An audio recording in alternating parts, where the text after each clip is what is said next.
बहू, ये तुम्हारा ही घर है। और तुम हमारी बहू नहीं, आज से हमारी बेटी हो। कुछ समय बाद अनुष्का का पति रवि काम के सिलसिले में विदेश चला जाता है। रवि के विदेश जाते ही रश्मि का व्यवहार धीरे धीरे बदलने लगता है। एक दिन अनुष्का रसोई में काम कर रही होती है, तभी उसकी सास रश्मि वहां आ जाती है। माँ जी, आज खाने के साथ देसी घी के लड्डू बना लूं क्या? क्यों? तू देसी घी दहेज में अपने बाप के घर से लाई थी क्या? नहीं माँ जी, मैंने सोचा आज पूजा में भोग लगा देंगे, इसलिए कह रही थी। इतनी ही पूजा की भोग की चिंता है तो अपने बाप से देसी घी का कनस्तर मंगवा ले। अनुष्का चुपचाप वहां से चली जाती है और अपने कमरे में आकर पंखा चलाकर बैठ जाती है।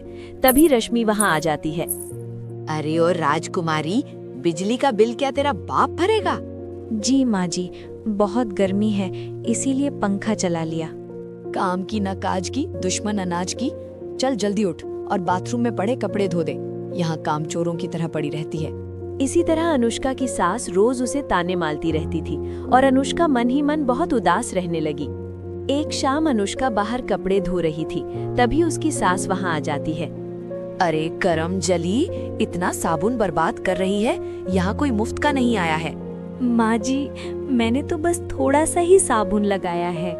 मुझसे जबान लड़ाती है, रुक अभी तुझे बताती हूँ। जैसे ही रश्मि अनुष्का की तरफ बढ़ती है, उसका पैर फिसल जाता है और वो गिर जाती है।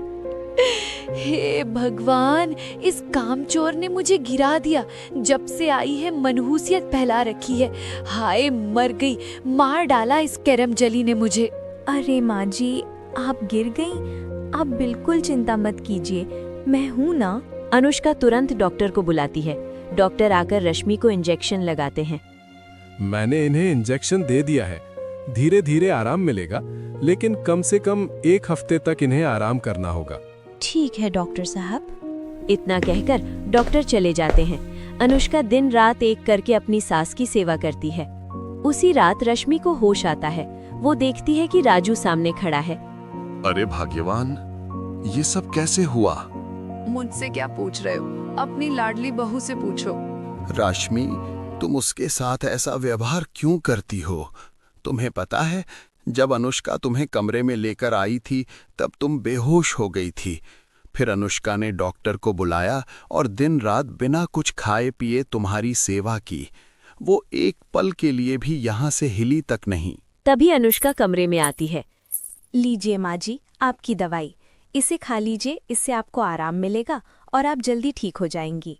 अनुष्का बेटा, मुझे माफ कर दो, मैं हमेशा तुम्हें ताने मारती रही। नहीं नहीं माँ जी, ऐसी बात नहीं है, आप तो मेरी माँ जैसी हैं। इसके बाद रश्मि के दिल में अनुष्का के लिए प्यार बढ़ जाता है।